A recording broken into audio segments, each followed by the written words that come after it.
अस्सलाम वालेकुम, my name is Shoaib Khan. आज इस वीडियो में हम बात करेंगे प्राइस के बारे में कि किसी भी प्रोसीजर की जो प्राइस होती है वो किन फैक्टर्स पे डिपेंड करती है और किन चीज़ों पे डिपेंड करती है।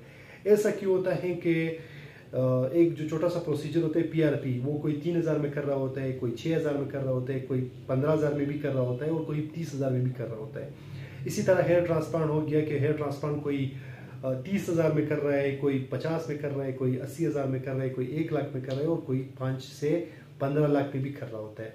तो ये प्राइस में इतनी ज़्यादा वेरिएशंस की होती हैं। ऐसा क्यों होता है कि वही हेयर ट्रांसप्लांट जिसमें पीछे से बाल लेके यहाँ पे लगाए जाते हैं और वो कोई 30,000 में कर रहे हैं तो कोई 1.5 लाख में कर रहा है, कोई 50,000 में कर रहा है तो कोई 15 लाख में कर रहा है। तो इतना ज़्यादा फर्क क्यों होता है? तो हमेशा याद रखें कि कोई भी जो प्रोसीजर होता है वो जो करने वाला बंदा होता है उस पर डिपेंड करता है कि वो आपसे पैसे किस चीज़ के ले रहा है।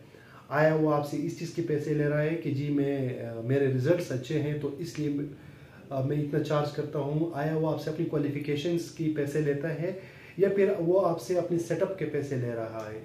तो ये जो प्राइस होती है ये इन सारी चीज़ों पे डिपेंड करती है, यानी कि ये डिपेंड करती है किसी भी प्रोसीजर के रिजल्ट्स पे।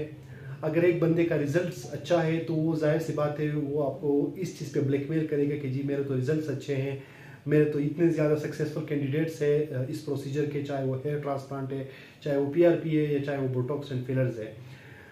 तो वो आपको इस चीज़ पे आपको आमादा करेगा कि मेरे पास तो बहुत अच्छे मैं रिजल्ट प्रोवाइड कर रहा हूँ इसलिए मैं इतने पैसे ले रहा हूँ उसके। इसी तरह अगर कोई बंदा है तो वो अगर वो क्वालिफाइड है, उसके पास इसने इस चीज़ में क्वालिफिकेशन की है, उसके पास डिग्रियाँ हैं, तो वो आपसे उस मेहनत के उस टाइम इन्वेस्टमेंट के पैसे लेगा जो उसने वो टाइम इन्वेस्ट किया होता है उन डिग्री को कंप्लीट करने में और वो उन चीज़ों को उस चीज़ों के एक्सपर्टीज़ में। तो कुछ लोग डिग्री अपनी क्वालिफिकेशन के पैसे ले रहे होते हैं, कुछ लोग जो होते हैं वो आपको फिर उसने एक बड़ा सेटअप बनाया होता है और आपसे सेटअप के पैसे ले रहा होता है, यानी उसके पास सेटअप बड़ा होता है, उस पर वो उसने इन्वेस्टमेंट की होती है, पैसे इन्वेस्ट किए होते हैं। तो जाहिर सी बात है वो जो इतना बड़ा सेटअप कोई चलाते हैं तो उसके भी तो खर्चे वो किसी तरीके से निकालेगा। तो ये जो प्राइस होती है ये इन सारी चीज़ों पे डिपेंड करती है। और भी बहुत सारे फैक्टर्स हैं जैसे इंस्ट्रूमेंट ऑफ हेयर ट्रांसप्लांट हो गए। मिसाल के तौर पर हेयर ट्रांसप्लांट में इंस्ट्रूमेंट इस्तेमाल होते हैं, लोकल चीज़ें भी इस्तेमाल होती है इसमें, बाहर की चीज़ें भी आती है इसमें। कुछ लोग लोकल चीज़ इस्तेमाल कर रहे होते हैं जो उनको बहुत ही सस्ती पड़ रही होती है। काम हालांकि वो भी यही कर रही होती है और काम वो भी करती है जो बाहर से मंगवाते हैं, लेकिन उसमें कुछ चीज़ें जो होती है जो कि सिर्फ डॉक्टर्स को, क्वालिफाइड बंदे को समझ आती है, जिसमें टिश्यू रिएक्शन आ जाती है, जिसमें पोस्ट इन्फ्लेमेटरी हाइपर पिगमेंटेशन आ जाती है, पोस्ट इन्फ्लेमेटरी स्कारिंग आ जाती है। यानी ये वो चीज़ें होती है जो कि डॉक्टर ही समझ सकते हैं इस चीज़ों को। तो जाहिर सी बात है जो एक चीज़ लोकल बनी होती है, सस्ती चीज़ों से, सस्ती मटेरियल से बनी होती है, उसका टिश्यू रिएक्शन भी ज़्यादा होता है, उसके पोस्ट इन्फ्लेमेटरी और पोस्ट प्रोसीजर जो कॉम्प्लिकेशंस होती है वो कंपैरेटिवली ज़्यादा होती है एज़ कम्पेयर टू अगर आप कोई अच्छी चीज़, अच्छी कंपनी की चीज़, अच्छी इंपॉर्टेंट चीज़ इस्तेमाल करते हैं।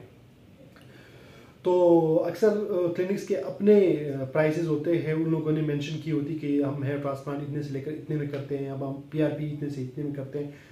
तो जो कुछ लोग मेरे पास अक्सर मरीज आते हैं वो कहते हैं डॉक्टर साहब वो फलाना तो 3,000 में पीआरपी कर रहे हैं, डॉक्टर साहब वो फलाना तो हेयर ट्रांसप्लांट 40,000 में कर रहे हैं।